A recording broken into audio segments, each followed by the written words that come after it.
নমস্কার। আজ আপনারা শুনবেন টিম মেক ইউনিক এন্টারটেইনমেন্ট পরিচালিত এডগার অ্যালান পোয়ের লিজিয়া, একটি বিখ্যাত হরর গল্প। গল্পটি প্রথম প্রকাশিত হয়েছিল 1838 সালে দ্য আমেরিকান মিউজিয়াম নামের এক সাহিত্য পত্রিকায়। ওনার জন্ম 19 জানুয়ারি 1809 সালে ও প্রয়াণ 7 অক্টোবর 1849 সালে। একাধারে তিনি ছিলেন একজন মার্কিন লেখক, কবি, সম্পাদক এবং সাহিত্য সমালোচক। তার লেখা কবিতা, ছোট গল্প এবং বিশেষ করে মৃত্যুর সাথে সম্বন্ধযুক্ত ছোট গল্প ও রহস্য গল্পগুলোর জন্য সবচেয়ে বেশি পরিচিত। তিনি গোয়েন্দা কথা সাহিত্যের উদ্ভাবক ছিলেন বলেও ধারণা করা হয়। মিস্ট্রি রাইটার্স অফ আমেরিকা প্রতি বছর একটি পুরস্কার প্রদান করে, যা এডগার অ্যাওয়ার্ড নামে পরিচিত। শুরু হচ্ছে আজকের আমাদের বিশেষ নিবেদন, লিজিয়া।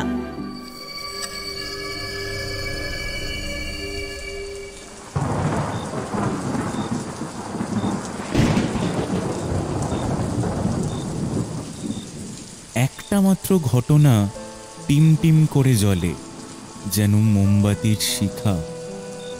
খুব ঝাপসা মনে আছে, তার বেশি কিছু নয়।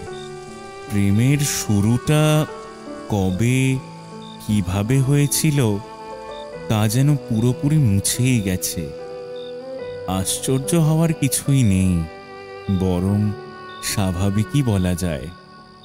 তবে একটা জিনিস আজও ভুলিনি, লিজিয়ার চেহারা। চোখ বন্ধ করলেই যেন স্পষ্ট দেখতে পাই। সে ছিল লম্বা, সরু গড়নের, শেষের দিকে কিছুটা হীন হয়েই পড়েছিল। তার সৌম্য সরল আচরণ, ধীর স্থির হাঁটা, এই সব বর্ণনা করার চেষ্টা করে লাভ নেই, কারণ তাকে চলতে ফিরতে দেখলে মনে হতো যেন কোনো ছায়া ভেসে বেড়াচ্ছে। তার শুভ্র বাহু আলতো করে যখন আমার কাঁধে রাখত আর কোকিলের মতন মধুর সুরে আমার নাম ধরে ডাকত, তখনই টের পেতাম সে আমার ঘরে এসেছে। Henry, Henry. তার মুখের রূপলাবণ্য এক কথায় যদি বলি, তাহলে বলতে হয় সত্যি অনন্য। অন্য কারোর সঙ্গে তুলনা করার মতন সৌন্দর্য তার ছিল না। আমার প্রেয়সী যেন দেবীর মতন অতুলনীয় মহিমা নিয়ে দাঁড়িয়ে থাকত। শুধু বাহ্যিক সৌন্দর্য নয়, তার আত্মার সৌন্দর্যও ছিল দেবী সুলভ। তার উঁচু কপালও কম সুন্দর ছিল না। একবার তাকালেই মনে হতো নিখুঁত, পরিপূর্ণ। সত্যি বলতে কি, তার সৌন্দর্যের সবটুকু ভাষায় প্রকাশ করা সম্ভব নয়। তবে যদি তার গায়ের রঙের বর্ণনা দিই, তবে বলবো তার শুভ্রতা হাতির দাঁতের শুভ্রতাকেও হার মানাতো। মাথা ভরা ঘন কালো চুল যখন ঘাড় বেয়ে নেমে আসতো আর কপালে দু এক গুছো আলতো করে দুলত, তখন সেই দৃশ্য চোখে পড়লেই মনে হতো কবিরা যেন স্বপ্ন বলে লিখেছেন। তার সুডোল নাকের দিকে তাকালে মনে হতো এই সৌন্দর্যের তুলনা হয়তো কেবল প্রাচীন হিব্রুদের অলঙ্কারেই পাওয়া যায়। বাঁশির মতন এমন নাক আমি আর কখনো দেখিনি। তার মুখের দিকে এক মুহূর্ত তাকালেই মনে হতো স্বর্গের সব সৌন্দর্য যেন সেখানে এসে জড়ো হয়েছে। উপরের ঠোঁটের নিখুঁত বাঁক, নিচের ঠোঁটের কোমল রেখা, মুক্তোর মতন উজ্জ্বল দাঁত আর ফুলের মতন হাসি, সব মিলিয়ে তাকে দেখে বিস্ময়ে অভিভূত না হয়ে উপায় ছিল না। তবে তার চোখ দুটো ছিল হরিণের মতন, বড় আর গভীর। চোখে চোখ পড়লেই যেন টান অনুভব করতাম। সব মিলিয়ে লিজিয়া আমার কাছে ছিল স্বপ্ন রাজ্যের রানী। তার রূপের কথা বললাম। এবার আসি তার জ্ঞানের প্রসঙ্গে। লিজিয়ার পাণ্ডিত্য ছিল অগাধ। এত গভীর আর বিস্তৃত জ্ঞান অন্য কোনো নারীর মধ্যে আমি আজও দেখিনি। প্রাচীন ভাষাগুলিতে তার যেমন দখল ছিল, আবার ইউরোপীয় আধুনিক ভাষাগুলোকেও সে নিখুঁতভাবে বলতো। কোনোদিন কোনো কথায় তাকে ভুল বলতে শুনিনি। তার সুরেলা কণ্ঠে যখনই সে কোনো ভাষায় কথা বলতো, আমি মুগ্ধ হয়ে শুনতাম। সহধর্মিণী হিসেবে তার বিদ্যা বুদ্ধিতে আমি সব সময় অভিভূত হতাম। কিন্তু হায়, কয়েক বছরের মধ্যেই সে আমাকে ছেড়ে চলে গেল। তখন কি যে অসহ্য কষ্ট আমার বুক ভেঙে দিয়েছিল তা ভাষায় প্রকাশ করা এই মুহূর্তে সম্ভব নয়। প্রিয় লিজিয়ার অবর্তমানে আমি যেন অন্ধকার পথে হারানো এক শিশুর মতন হয়ে পড়েছিলাম। আমি প্রতিনিয়ত তার উপস্থিতি অনুভব করতাম। তার সুরেলা কণ্ঠস্বর যেন কানে বাজত, আর তার হাসি চোখে ভেসে উঠত। যখনই কোনো বই হাতে নিতাম, পাতার প্রতিটি অক্ষরে যেন তার হাসি মাখা মুখ ফুটে উঠত। শেষ দিকে লিজিয়া অসুস্থ হয়ে পড়ল। সে যখন শয্যাশায়ী হল, তখন তার চোখের মণি যেন আগের চেয়ে আরো উজ্জ্বল হয়ে উঠেছে, আরো গভীর, আরো দীপ্তিময়। তার চেহারায় তখন থেকেই বদল আসতে লাগল। ফ্যাকাশে বিবর্ণ আঙুলগুলো যেন কোনো অদৃশ্য তুলির টানে মোমের রঙে ঠেকে গেছে। উঁচু কপালের নীলচে শিরাগুলো আবেগের সঙ্গে সঙ্গে বারবার স্পন্দিত হচ্ছিল। আমি বিছানায় পড়ে থাকা তার পরিবর্তিত শরীরটার দিকে নিষ্পাপ দৃষ্টিতে তাকিয়ে বারবার দীর্ঘশ্বাস ফেলেছিলাম, কারণ টের পাচ্ছিলাম মৃত্যু এখন তার মাথার উপর দাঁড়িয়ে আছে। আমি এতদিন ভেবেছিলাম মৃত্যু নিয়ে লিজিয়ার ভয়ের কিছু নেই। সত্যি বলতে কি, তার সান্নিধ্যে কয়েক বছর কাটিয়ে যতটুকু বুঝেছিলাম, সে মৃত্যুকে ভয় পেত না। কিন্তু এখন বুঝতে পারছি আমি ভুল ভেবেছিলাম। মৃত্যুর ছায়ার সঙ্গে সে এমন তুমুল লড়াই করছে যা ভাষায় প্রকাশ করা অসম্ভব। Henry, Henry, Henry, Henry.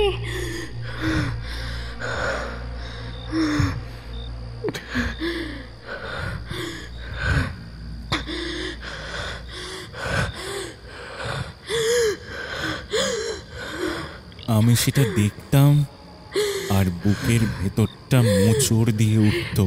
Henry, কষ্টে আমি চিৎকার করে উঠতাম, লিজিয়া, হেনরি, লিজিয়া, লিজিয়া।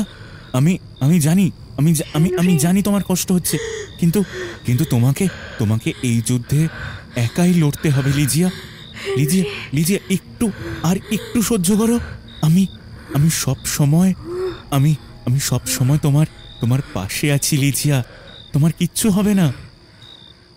আবার সুযোগ পেলেই তাকে সান্ত্বনা দেওয়ার চেষ্টা করতাম, বোঝাতে চাইতাম, কিন্তু আমার সব প্রবোধ, সব যুক্তি তার কাছে যেন ছিল মূল্যহীন। বরং মনে হতো আমি শুধু ছেদ কথা বলছি। তবু এত কষ্টের মাঝেও শেষ মুহূর্ত পর্যন্ত লিজিয়ার মনোবল ভাঙেনি। তার কণ্ঠস্বর ক্রমশ ক্ষীণ হয়ে আসছিল, শেষে একেবারেই মিলিয়ে গেল। তবু তার শেষ শব্দগুলোতে সেই সুর, সেই মাধুর্য ছিল, যা শুনে আমি প্রতিবারই মুগ্ধ আর অভিভূত হয়ে পড়তাম। একটা জিনিস আমি নিশ্চিত জানতাম, সে আমাকে ভালোবাসতো। এতে সন্দেহের কোনো অবকাশ নেই।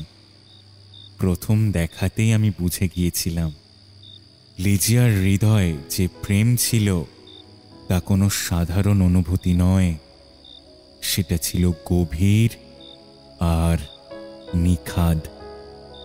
কিন্তু সত্যিটা আমি পুরোপুরি বুঝলাম তার মৃত্যুর পর। তার জীবদ্দশায় তার প্রেমের গভীরতা যে আমি পুরোপুরি উপলব্ধি করতে পারিনি, তা স্পষ্ট হলো তার না থাকার পরেই। আজও মনে পড়ে আমার হাত দুটোকে শক্ত করে ধরে সে যখন তার অন্তরের কথা বলতো, তখন মনে হতো স্বর্গের দেবীরাও বুঝি এমন আবেগ প্রকাশ করতে পারবে না। হায় ঈশ্বর, আমার কি সত্যি এত সুখ পাওয়ার কথা ছিল? জীবনে যখন একটু সুখ শান্তি এলো, তখনই ভাগ্যের অভিশাপে আমার প্রাণের মানুষটিকে আমাকে হারাতে হলো। এটা যেন বজ্রপাতের মতন আমার উপর নেমে এলো। কেন আমি এই অভিশাপের শিকার হলাম? না, এই স্মৃতিগুলো টেনে আনা আমার পক্ষে আর সম্ভব নয়। বুকের ভেতরটা অসহ্য যন্ত্রণায় মোচড়াতে থাকে। আজ শুধু এইটুকুই বলতে পারি, লিজিয়া তার প্রেম আর আত্মনিবেদন নিঃস্বার্থভাবে আমার কাছে অর্পণ করেছিল। কিন্তু হায়, আমি তো সেই ভালোবাসার যোগ্য পাত্র ছিলাম না। সে তার অমূল্য ভালোবাসা দিয়েছিল এক এক অপাত্রকে। লিজিয়া আমার প্রেয়সী। আমার কাছে সে যেন জীবন পিপাসার প্রতীক হয়ে উঠেছিল। জীবনের প্রতি তার অদম্য তৃষ্ণা আমাকে অবাক করত।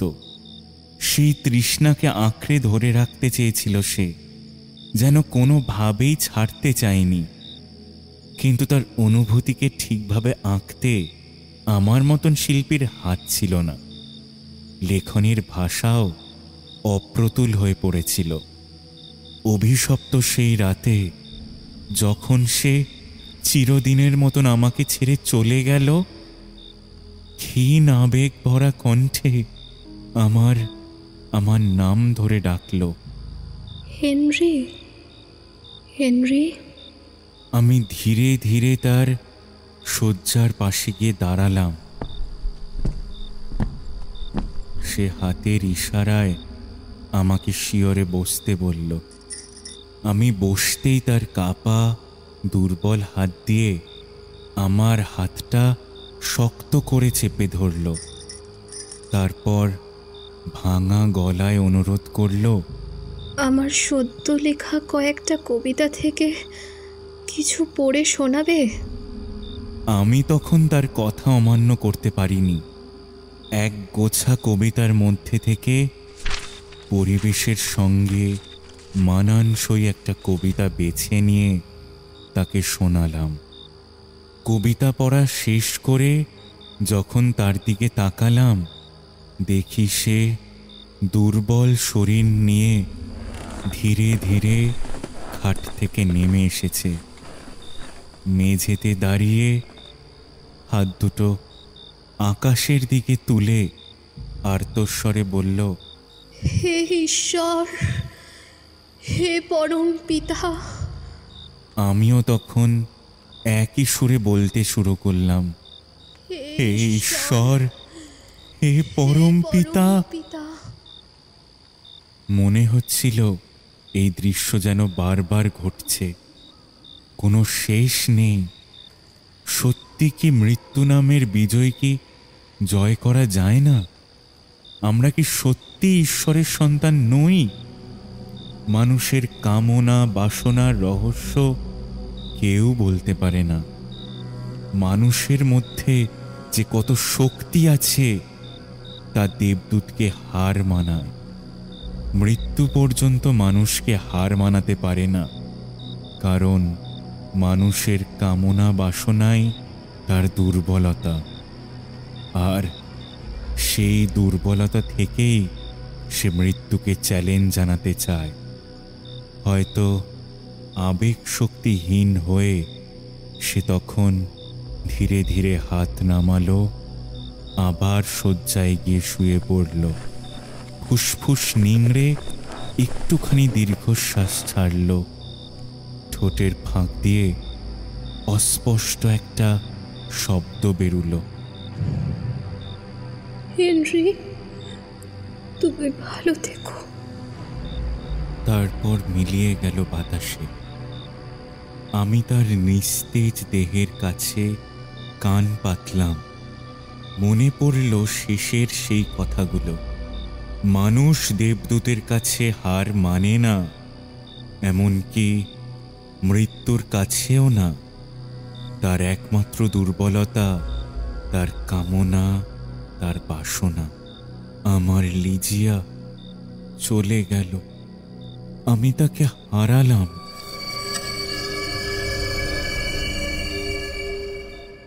বুক ভরা হাহাকারই এখন আমার একমাত্র সম্বল হয়ে রইল। রাইন নদীর তীরের সেই নির্জন ভেঙে পড়া বাড়িটা আমার কাছে অসহ্য হয়ে উঠল। বেশি দিন সেখানে থাকা সম্ভব হলো না। ধনসম্পদ, সুখ সামগ্রী কিছুই তো আমার অভাব ছিল না, বরং লিজিয়া আমাকে সাধারণ মানুষের ভাগ্যের চেয়েও অনেক বেশি কিছু দিয়ে গেছিল। তবু একদিনও দেরি না করে সেই বাড়ি আমি ছেড়ে দিলাম। দিশেহারা হয়ে এখানে ওখানে ঘুরতে লাগলাম। শেষে ক্লান্ত হয়ে ইংল্যান্ডের এক নির্জন বনাঞ্চলের মধ্যে এক পুরনো মঠ কিনে নিলাম। কিছুটা মেরামত করে বাসযোগ্য করে তুললাম। পুরনো সেই বাড়ির বিষণ্ণ ভুতুরে নির্জনতা আমার ভাঙাচোরা মনের সঙ্গে অদ্ভুতভাবে মিলে গেল। আমি যেন সেখানে অদ্ভুত এক শান্তি খুঁজে পেলাম। শিশুর মতন উন্মাদ হয়ে নানা অদ্ভুত সাজসজ্জা দিয়ে বাড়িটাকে সাজাতে শুরু করলাম। দামি পর্দা, মিশরের খোদাই করা বিরল মূর্তি, কারুকার্যমণ্ডিত আসবাবপত্র, ঝলমলে গালিচা, যত কিছু জমকালো জিনিস পাই এনে ভরে ফেললাম আমার ঘরে। কিন্তু এসব প্রসঙ্গ থাক। আসল কথা হলো, শেষ পর্যন্ত আমি আবার বিয়ে করলাম। সামরিক উত্তেজনার মধ্যে শকুন্তলা নাটকের অভিনয়ের মতন করেই নীল নয়না লেডি রোয়েনা ট্রেভেনিয়ারের সঙ্গে গির্জায় গিয়ে আবার বিয়ে করলাম। আমি লিজিয়ার উত্তরসূরির মর্যাদা দিয়ে নববধূ রোয়েনাকে গির্জা থেকে নিয়ে এলাম। স্ত্রী হিসেবে তাকে নিয়ে ঢুকলাম আমাদের বিশেষ ঘরে, যা আজও আমার স্মৃতিতে জ্বলজ্বল করছে। সেই ঘরটা আমার মনে এতটাই গেঁথে আছে যে সামান্যতম ম্লান হয়নি। ঘরটা ছিল মাঠের মতোই বিশাল, প্রায় দুর্গ সদৃশ। 5 কোণা ঘর, দক্ষিণমুখী একটা জানলা, কিন্তু সেটাই বিশাল, পুরো একটানা কাঁচ দিয়ে বানানো। কাঁচটা আনা হয়েছিল ভেনিস থেকে। এর রং ছিল সীসার মতন ভারী ধূসর, তাই সূর্য বা চাঁদের আলো যখন ভেতরে ঢুকত সেটা অদ্ভুত ভৌতিক ঝলক তৈরি করত, যেন ঘরের সবকিছুর ওপর অতিপ্রাকৃত একটা আভা রয়েছে। জানলার বাইরে গম্বুজের শ্যাওলা ধরা দেয়াল বেয়ে এক পুরনো দ্রাক্ষালতা উঠে এসেছিল। ভেতরে কাঠের সিলিং, গোলাকার, অনেকটা উঁচুতে। এত পুরনো হয়ে গিয়েছিল যে একটু ঝিমঝিম ভাব মনে হয় হতো। তবু কারুকার্য ছিল অপূর্ব, অর্ধেক ড্রুইডের মতন রহস্যময় শিল্পরীতি। সিলিংয়ের মাঝখান থেকে ঝুলত সোনার চেন, আর তাতে বাঁধা সোনার ধূপদান। ধূপদানিতে অসংখ্য ছিদ্র করা ছিল, যেখান থেকে আগুনের রঙিন শিখা পাক খেয়ে বের হতো। তখন পুরো ঘর ভরে উঠত অলৌকিক আলোয়। ঘরের স্বাদ ছিল অনন্য। প্রাচ্য শিল্পরীতির ঘাট, সোনার বাতিদান, ভারতীয় কারুকার্যের চেয়ারে বসানো বহুমূল্য চাঁদোয়া, এমনকি একখানা জাঁকজমকপূর্ণ বিয়ের চেয়ারও রাখা ছিল। কিন্তু সবকিছুর উপর রাজত্ব করত ঘরের পর্দাগুলো, ভারী কাপড়ে বোনা, গাঢ় কালো আর সোনালি জরির নকশাওয়ালা, আরবি ফুলপাতা ও অদ্ভুত সব আকারের। দেওয়াল জুড়ে সেই একই কাপড়, মেঝেতে গালিচা, বিছানার চাঁদোয়া, আসবাবের ঢাকনা সব একসঙ্গে মিলেমিশে ছিল। অদ্ভুত ব্যাপার হলো, নকশাগুলো এক এক কোণ থেকে এক এক রকমের দেখা যেত। কখনো মনে হতো জন্তু জানোয়ার, আবার পা বাড়ালে তা বদলে গিয়ে ভৌতিক মুখের মতন লাগত। ঘরের ভেতরে যতই ঢুকতাম ততই মনে হতো দেয়াল থেকে সেই সব মূর্তি ছুটে এসে আমাকে ঘিরে ধরছে। এরপর এর ভেতরে আবার কৃত্রিমভাবে তৈরি করা হতো ঝোড়ো হাওয়ার মতন এক প্রবল বাতাস। বাতাসে পর্দাগুলো উড়ত আর দুলত। তখন মনে হতো যেন সেই আঁকা ছবিগুলো অদ্ভুতভাবে জীবন্ত হয়ে উঠে নাচছে, গর্জে উঠছে। ভেতরে ঢুকলেই ভয় আর অস্বস্তি চেপে বসত, যা কথায় পুরো বলা সম্ভব নয়। এমন ভৌতিক পরিবেশ ভরা ঘরেই, মানে আমাদের বাসর ঘরে, আমি সর লেডিকে নিয়ে বিবাহিত জীবনের প্রথম রাতটা কাটালাম। শুধু প্রথম রাতই নয়, প্রথম মাসের দিন, সপ্তাহগুলো আস্তে আস্তে কেটে গেল এক অদ্ভুত অস্বস্তির মধ্যে দিয়ে। দিন যেতে যেতে আমার কাছে স্পষ্ট হয়ে উঠল আমার স্ত্রীর আমার কথাবার্তা আর আচরণকে ভয় পায়। সে আমার থেকে দূরত্ব বজায় রাখলেই স্বস্তি পায়। আমার প্রতি তার মনে কোনো ভালোবাসা নেই। কিন্তু এই দেখে আমি আহত বা কষ্ট কিছুই পাইনি, বরং তার প্রতি আমার বিরক্তি আর বিতৃষ্ণায় আমার মনটা ভরে উঠত, যা একেবারেই মানবিক নয়, যেন দানবিক। এই নির্মম অবস্থার মধ্যে আমার মধ্যে ভেসে উঠল সেই জলজলে স্মৃতি, আমার প্রিয় লিজিয়ার স্মৃতি। উফ, কি দহন জ্বালা! লিজিয়া, যে আমার অন্তরতমা তুল রূপসী তরুণী, আজ চির ঘুমে সে শায়িত। তার পবিত্রতা, বুদ্ধিমত্তা, স্বর্গীয় স্বভাব আর গভীর প্রেম সব মিলিয়ে আমার অন্তরে নতুন এক উন্মাদনা জাগিয়ে তুলত। আফিংয়ের নেশার মতন সেই উন্মাদনা আমাকে গ্রাস করত। স্বপ্নে বিভোর হয়ে পড়তাম।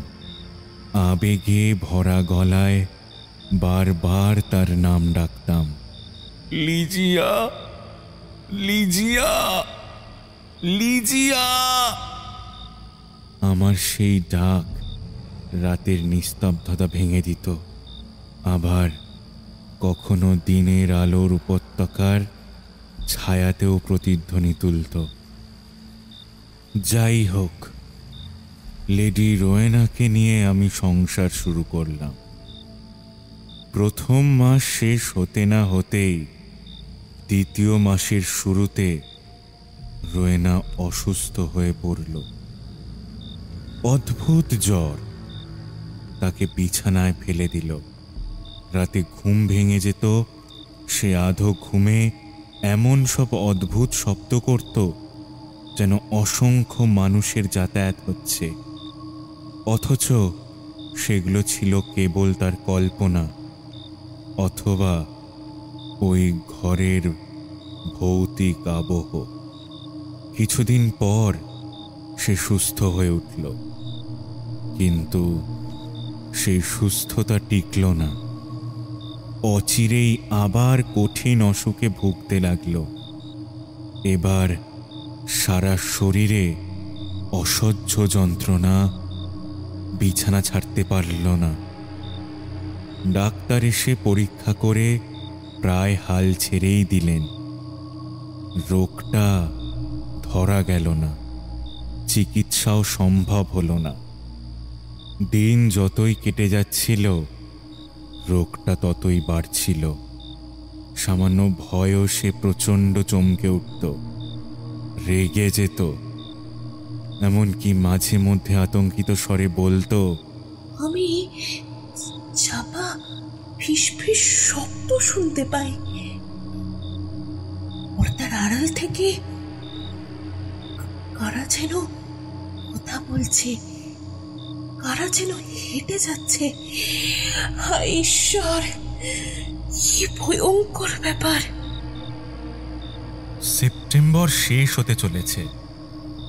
এক রাতে রোয়েনা বেশ উত্তেজিত ভঙ্গিতে আমাকে জানালো সে আবার ভয়ানক অস্বস্তি অনুভব করছে।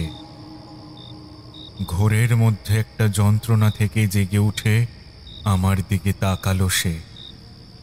আমি একটু আতঙ্ক আর অস্বস্তি নিয়ে তার শীর্ণ ফ্যাকাশে মুখটার দিকে তাকিয়ে থাকলাম। আমি তখন রোগশয্যার পাশে রাখা ভারতীয় অটোম্যানে বসে আছি। সে দুর্বল হাতের ভর দিয়ে কঙ্কালসার শরীরটাকে সামান্য তুলল আর ফিসফিস করে বলল, জানো, একটু আগে আবার ওই শব্দটা শুনলাম, এই তো এক্ষুনি। কিন্তু আমার কানে কিছুই এলো না। সে আবার বলল, কেউ ঘরে হাঁটা চলা করছে, কেউ ঘরে হাঁটা চলা করছে। অথচ আমার চোখে তো কিছুই ধরা দিল না। আমি পেছন ফিরে দেখলাম ঝোড়ো হাওয়া এসে পর্দার গায়ে ধাক্কা মারছে। আমি মনে মনে ভাবলাম ওর আতঙ্ক আসলে হাওয়ার শব্দকে অন্য কিছু ভেবে নেওয়া।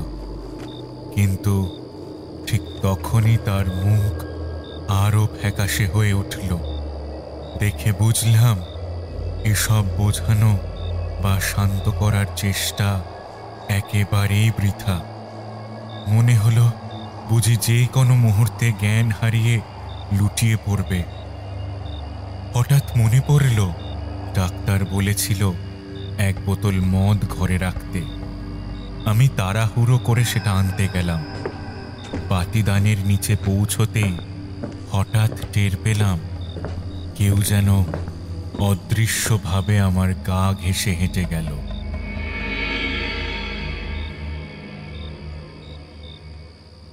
আরও অবাক হলাম, কারণ বাতিদানের আলোয় গালিচার উপর এক অদ্ভুত ছায়া স্পষ্ট দেখা গেল। যেন দেবদূতের মতন এক অস্পষ্ট, এক অবয়ব, আলো আর ছায়ার মিশ্রিত রূপ। তবে আফিংয়ের নেশায় আমি তখন পুরো ডুবে আছি, তাই ওই ব্যাপারটা এড়িয়ে গেলাম। রোয়েনাকেও কিছু বললাম না। বোতল থেকে মদ ঢেলে ওর ঠোঁটের সামনে ধরলাম। সে তখন একটু সামলে নিয়ে কাঁপা হাতে পেয়ালাটা নিল। আমি অটোম্যানে হেলান দিয়ে তার দিকে তাকিয়ে আছি। ঠিক তখনই গালিচার উপর হালকা পায়ের শব্দ শুনতে পেলাম। রোয়েনা যখন মদের পেয়ালা ঠোঁটে তুলল, আমার চোখে পড়ল হয়তো হয়তো কেবল ভ্রমই, ঝর্ণার মতন কোথা থেকে যেন লালচে তরলের কয়েক ফোঁটা পেয়ালার মধ্যে পড়ল। অবিশ্বাস্য ব্যাপারটা আমি দেখলাম। সে নির্দ্বিধায় মদটা পান করল।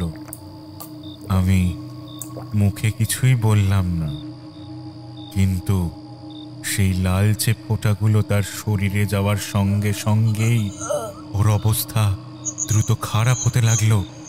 তার সেই ক্লান্ত স্বরে একটা বীভৎস চিৎকার শোনা গেল।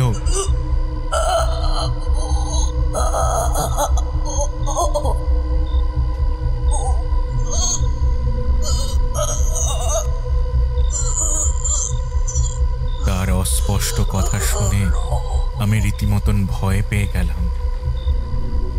তৃতীয় রাতেই পরিচারিকারা কবর খুলল। চতুর্থ রাতে সেই ভৌতিক ঘরে তার নিথর দেহের পাশে পাথরের মূর্তির মতন বসে আছি।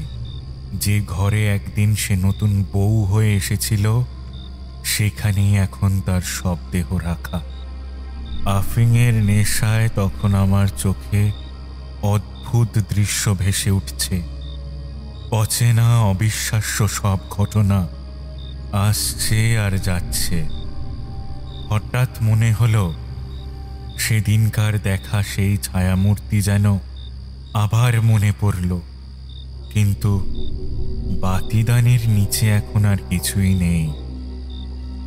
আমি আবার চোখ ফেরালাম রোয়েনার ফ্যাকাশে কাঠের মতন শক্ত মৃতদেহটার দিকে।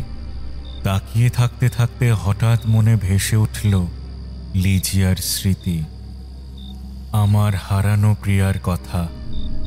সেই স্মৃতি আমাকে তীব্র যন্ত্রণায় ভরিয়ে তুলল, যেন অন্তরটা ভেসে যাচ্ছে বেদনার ঢেউয়ে।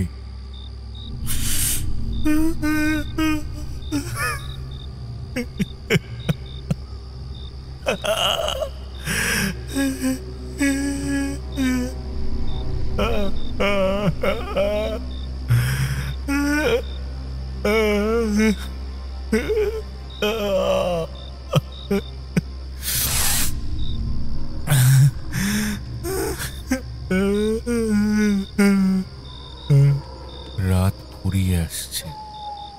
একটু পরেই আকাশে সূর্যের আলো দেখা যাবে। তবুও আমি নড়লাম না, শুধু স্থির দৃষ্টিতে তাকিয়ে রইলাম রোয়েনার প্রাণহীন দেহটার দিকে, বুক ভরা তিক্ত স্মৃতির ভার নিয়ে।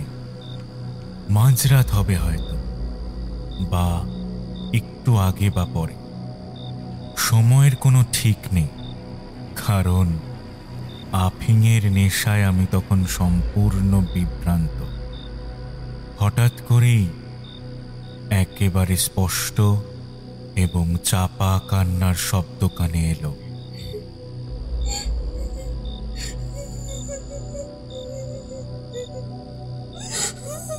সেই শব্দ শুনে আমার মাথার নেশা যেন হাওয়া হয়ে গেল।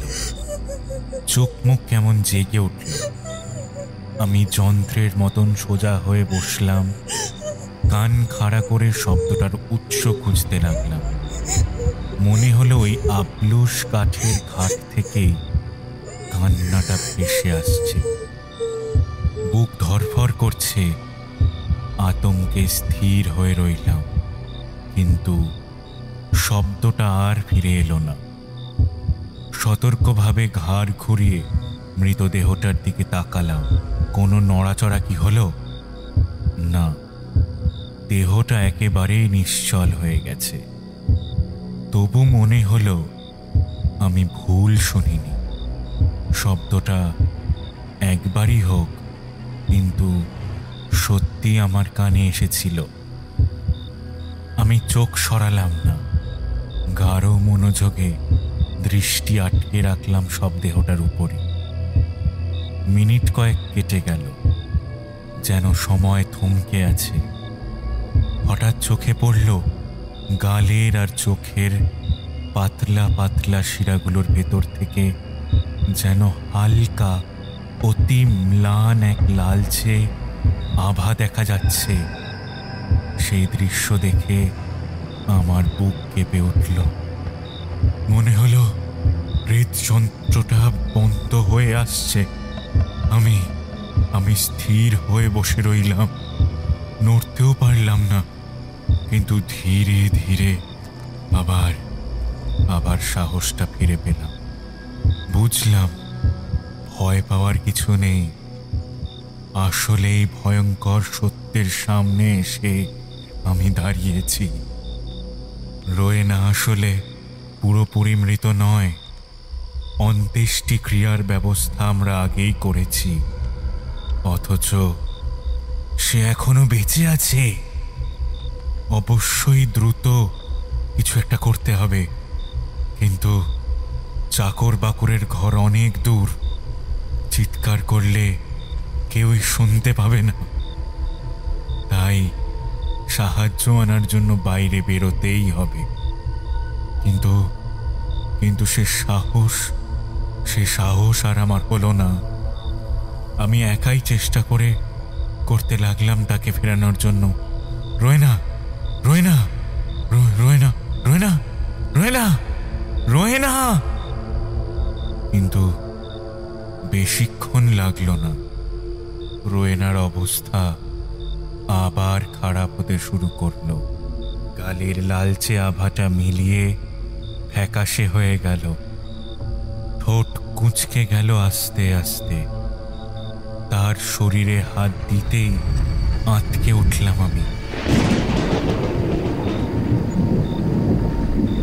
বরফের মতন ঠান্ডা হয়ে আসছে। শরীর আরো দ্রুত শক্ত হয়ে যাচ্ছে। আমি আবার অটোম্যানের উপর ধপাস করে বসে পড়লাম। লিজিয়ার স্মৃতি আবার তীব্রভাবে চোখের সামনে ভেসে উঠতে লাগলো। তার ছবি, তার মুখ যেন ভেসে এসে আমাকে ঘিরে ধরল। ভয়ে আর অস্থিরতায় একটা গোটা ঘন্টা কেটে গেল। হঠাৎ দরজার দিক থেকে অস্পষ্ট কিছু শব্দ শুনতে পেলাম। বুক আবার ধরফর করে উঠল। শরীর আড়ষ্ট। শব্দটা আবার এলো। তারপর ভেসে এলো এক চাপা দীর্ঘশ্বাস।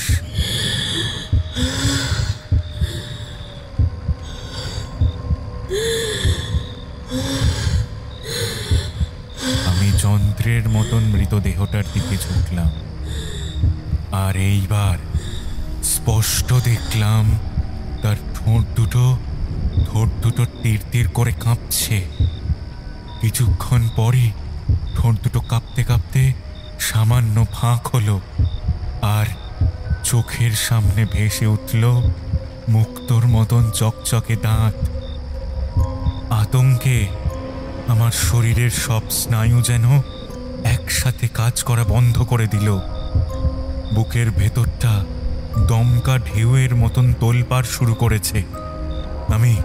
আমি বুঝতে পারছি আমার দৃষ্টি আস্তে আস্তে ঝাপসা হয়ে আসছে।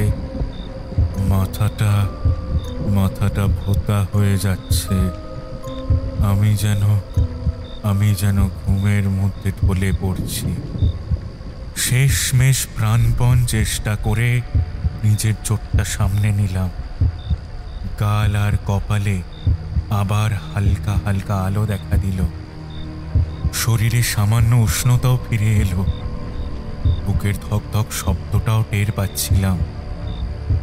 মহিলার দেহে প্রাণের ছাপ ফুটে উঠছে, আর আমি দ্বিগুণ উদ্যমে তাকে বাঁচানোর চেষ্টা চালিয়ে গেলাম।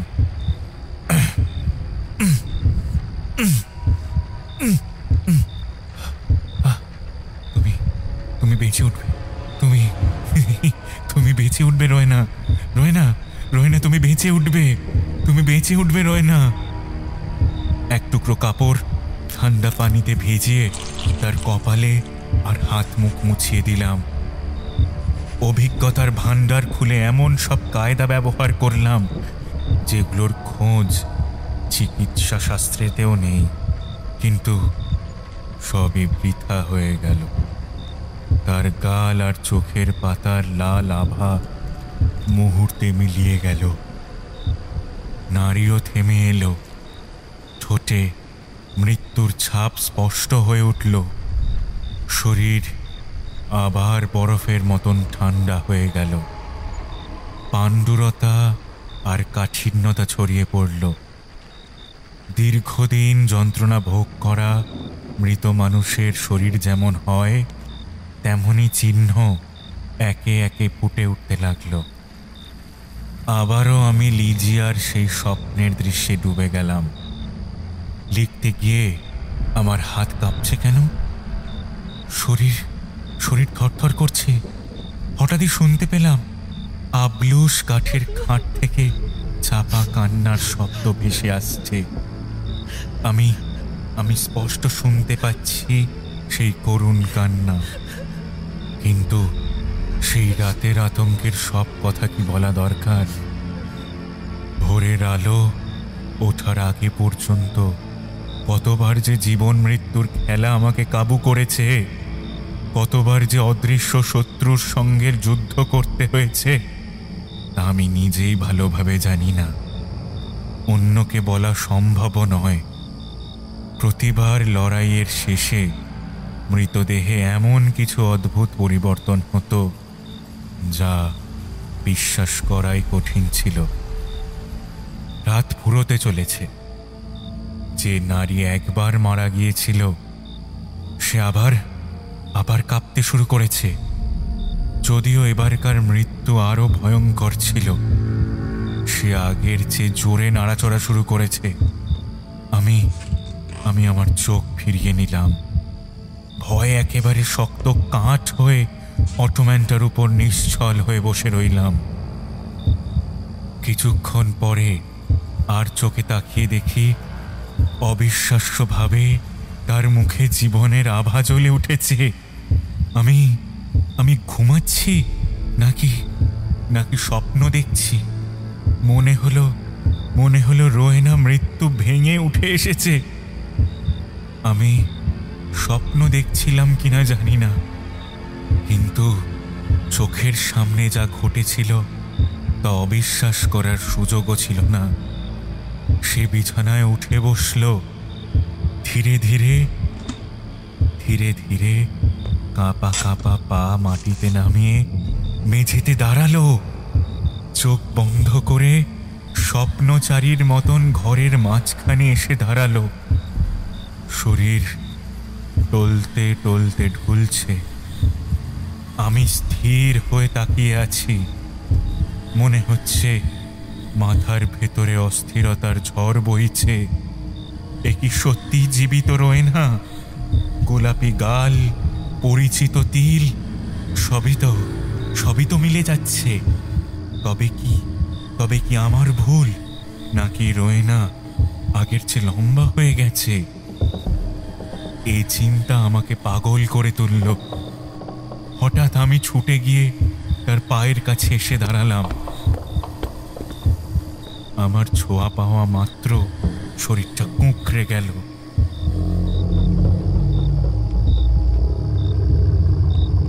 বিদ্যুৎ গতিতে সরে দাঁড়ালো।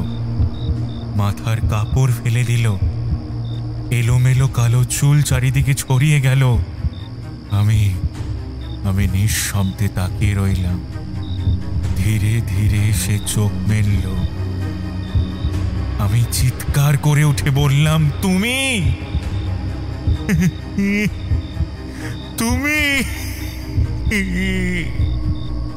শেষ পর্যন্ত তুমি এলে।